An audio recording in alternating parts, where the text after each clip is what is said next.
Assalamualaikum Warahmatullahi wabarakatuh. Perkenalkan, saya Rina Sari. Saya Anita Sri Rahayu. Saya dilamar dia Permata Sinta. Saya Ihsan Maulana, Kelas 12 12 MIPA MIPA 5. Kami dari kelompok 7 akan membahas seputar tentang pengertian, dampak positif dan negatif gelombang elektromagnetik spektrum sinar gamma. Gelombang elektromagnetik adalah gelombang yang tidak membutuhkan medium untuk merambatnya.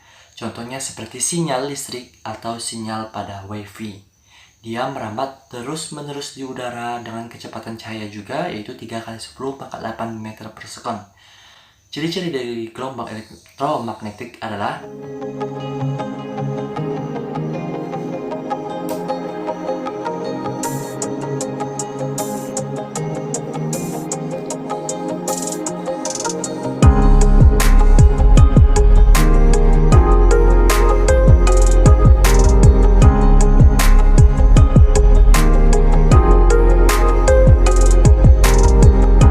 spektrum gelombang elektromagnetik adalah variasi dari gelombang elektromagnetik itu sendiri yang memiliki perbedaan pada panjang gelombangnya dan frekuensinya.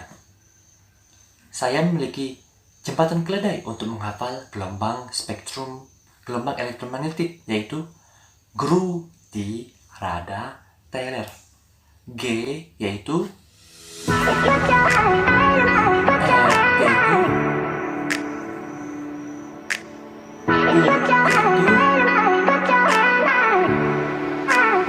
T yaitu I yaitu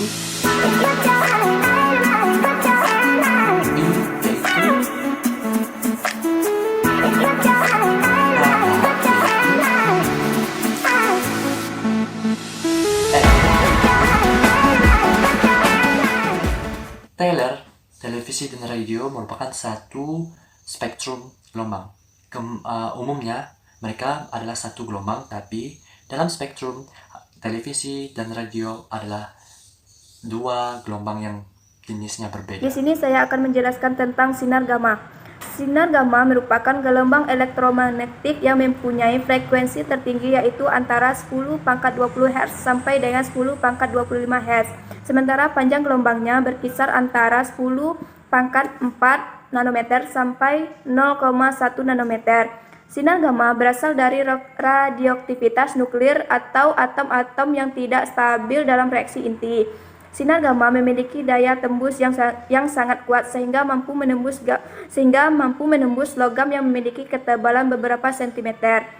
Jika diserap jaringan hidup, sinar gamma akan menyebabkan efek yang serius seperti mandul dan kanker. Sinar gamma juga sering disebut dengan sinar Y. Di sini saya akan membahas tentang manfaat sinar gamma. Pertama, untuk pengobatan kanker. Sinar gamma dapat digunakan sebagai radioterapi atau terapi radiasi untuk kanker. Paparan sinar ini bisa menyebabkan kerusakan pada DNA sel kanker, sehingga menghambat pertumbuhan dan penyebaran sel kanker. Namun, penggunaan sinar gamma harus dilakukan secara hati-hati dan diarahkan dengan tepat ke area tubuh yang akan diobati. Bila tidak, sinar gamma juga bisa merusak sel tubuh yang sehat. Kedua, prosedur bedah otak dan saraf. Salah satu metode terapi menggunakan sinar gamma yang kini cukup banyak dilakukan adalah metode pembedahan pisau gamma atau gamma knife. Meski disebut pisau, metode ini tidak membutuhkan sayatan sama sekali. Pembedahan pisau gamma dilakukan dengan cara mengarahkan radiasi sinar gamma ke area tumor atau sel kanker yang kambuh di jaringan otak atau untuk mematikan jaringan abnormal tersebut. Selain untuk mengobati tumor otak, bedah sinar gamma juga dapat digunakan untuk menangani kelainan lain pada saraf dan otak. Misalnya, malformasi arteri vena atau AVM dan neuralgia trigeminal. Dibandingkan dengan metode pembedahan otak konvensional, metode bedah dengan sinar gamma ini memiliki beberapa kelebihan, yakni meminimalkan rasa nyeri yang muncul, memiliki risiko komplikasi yang rendah, dan masa pemulihan pasca operasi yang lebih cepat. 3. Sterilisasi peralatan medis. Sinar gamma juga dapat digunakan untuk mensterilisasikan peralatan medis. Dibandingkan metode lainnya, sterilisasi peralatan medis dan sinar gamma memiliki beberapa keunggulan, yaitu paparan sinar gamma yang lebih baik dan lebih efektif dalam mematikan segala jenis virus, bakteri, dan parasit. Meski cukup efektif, sterilisasi peralatan medis dengan sinar gamma tidak dapat dilakukan untuk membersihkan segala macam alat medis. Misalnya, peralatan medis yang berbahan dasar polimer, karena dapat membuat alat medis tersebut rusak. Selain beberapa manfaat di atas, sinar gamma juga dapat dimanfaatkan untuk mensterilkan makanan dengan cara iradiasi makanan. Iradiasi makanan adalah proses menghilangkan bakteri yang berpotensi menyebabkan kekacauan makanan. Proses ini juga dapat digunakan untuk mengawetkan makanan. Meski cukup umum digunakan untuk sterilisasi kemasan pada industri pangan, namun beberapa studi menunjukkan bahwa terlalu sering mengkonsumsi makanan yang telah dilalui proses iradiasi mungkin bisa berdampak buruk bagi kesehatan. Proses ini juga dapat mengurangi kandungan nutrisi yang terdapat dalam makanan. Sinar gamma juga dapat digunakan untuk pembuatan varietas tanaman unggul tahan penyakit dengan memproduktivitas tinggi dan mengurangi populasi hama tanaman atau serangga. Sinar gamma memang memiliki manfaat bagi manusia, namun terlalu sering terpapar sinar gamma juga tidak baik bagi kesehatan. Hal ini dikarenakan paparan sinar gamma dalam jangka panjang bisa menimbulkan beberapa masalah kesehatan, misalnya kanker. Oleh karena itu, penggunaan teknologi yang memanfaatkan sinar gamma tidak disarankan untuk dilakukan terlalu sering guna mengurangi risiko tersebut. Dampak dari sinar gamma yang pertama adalah merusak satelit atau atmosfer. Sinar gamma yang asalnya dari luar angkasa dapat merusak satelit dan atmosfer. Ini bisa terjadi karena sinar gamma mempunyai energi yang sangat kuat. Walaupun begitu, berdasarkan para ilmuwan, semburan sinar gamma ini jarang terjadi, yaitu sekitar 10.000 sampai 1 juta tahun sekali, dan pernah terjadi pada abad ke-8. Dampak sinar gamma yang kedua yaitu menyebabkan kematian terbesar jika terjadi perang nuklir. Dalam ledakan sebuah senjata nuklir, banyak materi radioaktif yang tercipta. Namun, sinar gamma dari fallout nuklir kemungkinan akan menyebabkan jumlah kematian terbesar dalam penggunaan senjata nuklir dalam sebuah perang nuklir. Perlindungan fallout yang efektif akan mengurangi terkenanya manusia 1000 kali. Yang ketiga adalah bahaya bagi tubuh manusia, yaitu pusing, nafsu makan berkurang, terjadi diare, demam, berat badan berkurang, kanker darah atau leukemia, meningkatkan denyut jantung, dan daya tahan tubuh berkurang. 4. Dapat menyebabkan kanker, misalnya kanker kulit dan tulang. 5. Dapat merusak sel normal dan menimbulkan efek samping. 6. Mutasi genetik sehingga mempengaruhi generasi yang akan lahir. Gamma ray burst. Untuk memahami semburan sinar gamma, pertama kita harus memahami sinar gamma. Sinar gamma adalah radiasi gelombang elektromagnetik yang membawa energi seperti cahaya tampak. Cahaya tampak adalah bagian terkecil dari spektrum elektromagnetik yang dapat dilihat dari mata kita. Pada tingkatan yang lebih rendah, ada gelombang radio, gelombang mikro, gelombang inframerah, gelombang cahaya tampak, dan lebih tinggi adalah ultraviolet, sinar X, dan sinar gamma. Sinar gamma itu sangat kuat, dapat mengubah seseorang menjadi seperti huruf. Sebuah foton dari sinar gamma lebih kuat dibandingkan 1.000.000 kali gabungan ion. Energinya membuat sinar gamma membentuk radiasi ion. Artinya, mereka cukup kuat untuk merusak ikatan atom. Hal ini membuat bahaya untuk kita, terutama gen dan kromosom. Radiasi ion mengganggu mesin biologi yang membuat kita hidup. Untungnya, di bumi, lapisan ozon menyaring sinar gamma, memurnikannya sebelum melukai kita. Tapi jika atmosfer memblok sinar gamma dari luar angkasa, bagaimana semburan sinar gamma SGG di luar angkasa ditemukan? Saat Perang Dingin, AS meluncur satelit pengintai yang dapat mendeteksi sinar gamma dari uji nuklir Soviet di luar angkasa. Mereka tidak mendeteksi bom, namun mereka menemukan semburan sinar gamma dari luar angkasa yang berlangsung hanya beberapa detik.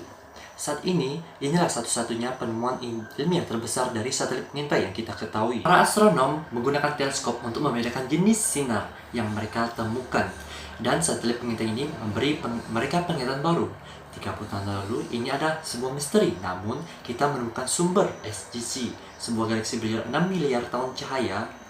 Jika sebuah SSG dapat dilihat dari jarak sejauh itu, benda itu pasti sangat kuat, melepaskan energi tiap detik yang melebihi matahari selama 10 miliar tahun, atau gamma ray burst energy, membuat sinar tersebut sebagai sesuatu yang paling misteri. Jadi, dari mana asalnya?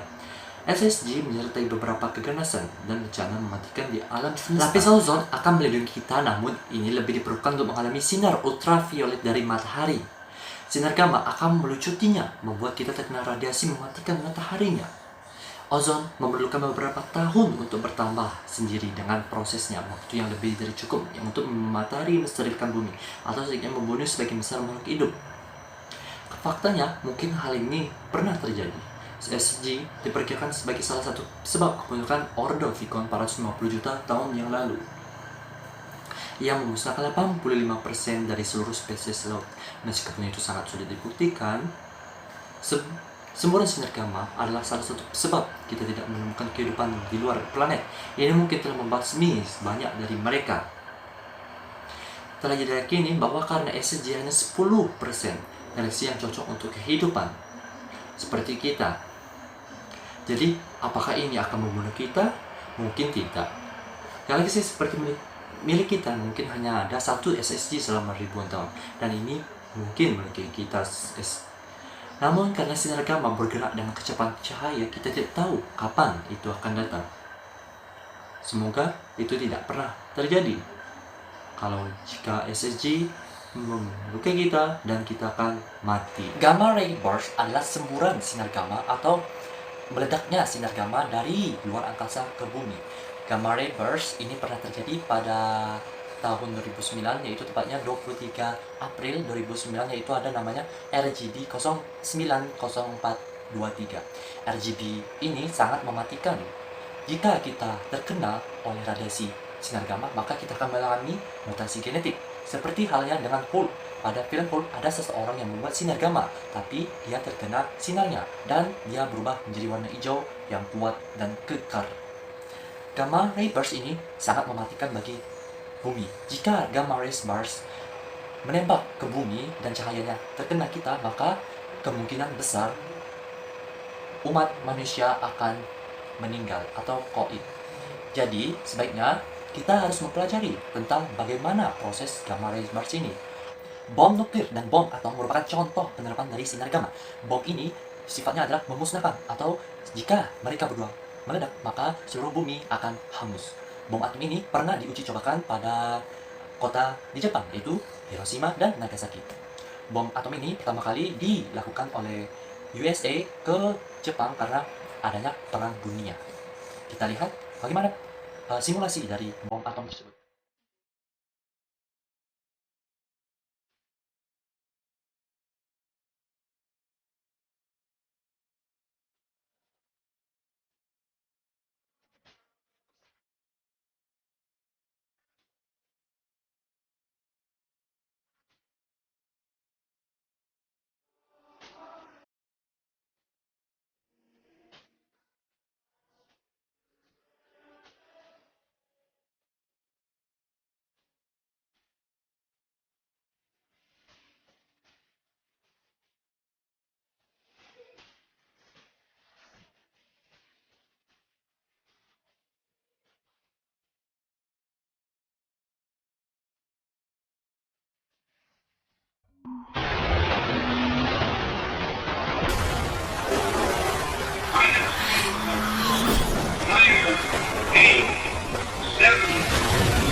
Sinar gamma adalah sinar yang paling besar yang mempunyai energi dan frekuensi yang paling besar, tetapi memiliki lambda yang sangat pendek atau panjang gelombangnya sangat pendek.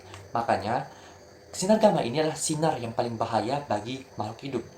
Akan tetapi, sinar gamma memang mempunyai manfaatnya, seperti membersihkan alat kedokteran, tapi yang terbuat dari besi tanpa polimer atau dari plastik. Jadi, sinar gamma ini memang sangat berbahaya bagi tubuh kita, seperti contohnya bom atom dan nuklir. Tidak tutup kemungkinan sinar gamma di masa depan pasti akan dibuat lagi alat teknologi kecanggihan untuk mensterilisasikan atau meminimalisirkan bahaya dari sinar gamma tersebut. Jadi, itulah yang bisa kami sampaikan. Maaf jika perkataan kami kurang berkenan, semoga bermanfaat. Kami akhiri. Wassalamualaikum Warahmatullahi wabarakatuh. Wabarakatuh.